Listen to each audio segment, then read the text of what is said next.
Have you ever felt like no matter how hard you try, you just don't quite fit into this world?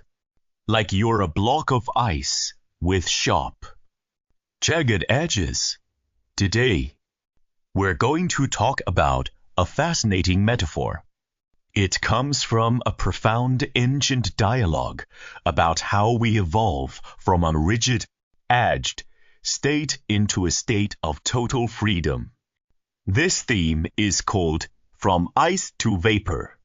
Now, I know that sounds a bit mystical.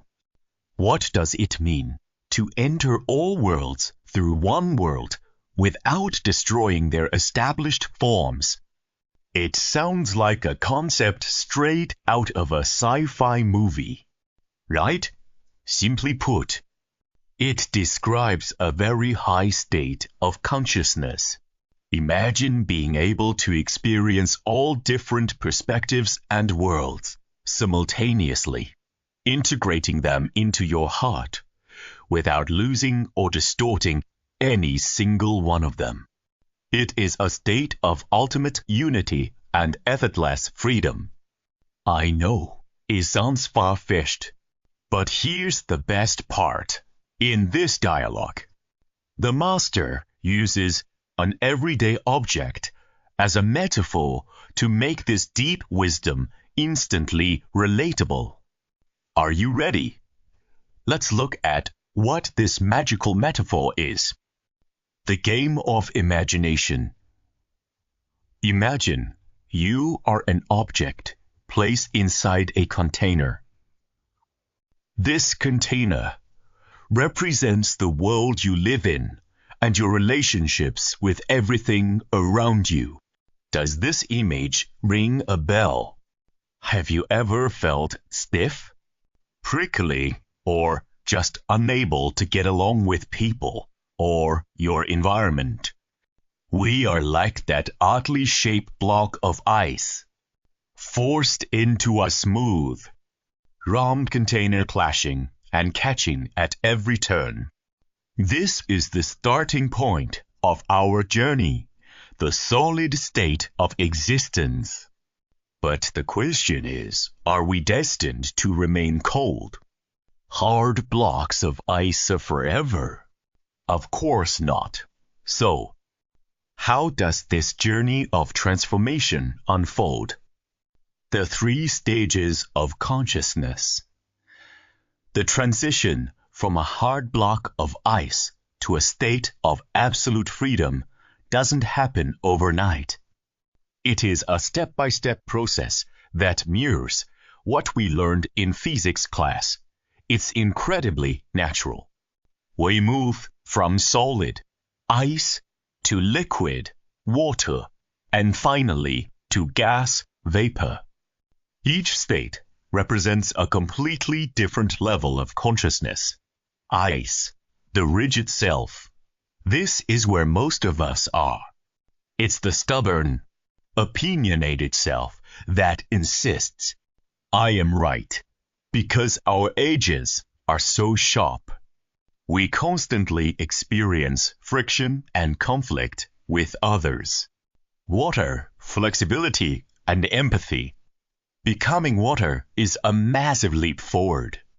It means we've begun to let go of rigid ideas and started learning how to adapt. Like water poured into a cup, we take the shape of our surroundings. We become more resilient, flexible, and empathetic. Vapor, the ultimate freedom, the final goal. Water vapor is formless and can fill an entire space. This state represents total liberation. In this realm, the boundary between you and the world vanishes. You truly become one with everything. A vital realization, whether it is ice, water, or vapor. The chemical formula remains the same, H2O. The essence does not change. This journey isn't about destroying who you are or becoming someone else. It's about changing your state of being. The secret weapon, heat soul. How do we do it? How do we melt the ice? The disciple in the story asked the same thing. What kind of temperature is needed to melt the ice? The master's answer was simple yet powerful: passion. But wait, we aren't talking about the passion for fleeting pleasures or entertainment. The text suggests that kind of heat actually keeps your ice frozen in the fridge even longer. The passion required here is a different kind, a burning aspiration for wisdom, realization, and self-improvement. The role of a teacher: what if a block of ice simply refuses to melt? Can a teacher help? The metaphor used here is quite staggering. The master says that a true teacher must use the flesh and blood of their own heart to warm that ice. Imagine the pain and difficulty of using your own warmth to melt someone else's coldness. This tells us that helping someone who doesn't want to change is an immense burden.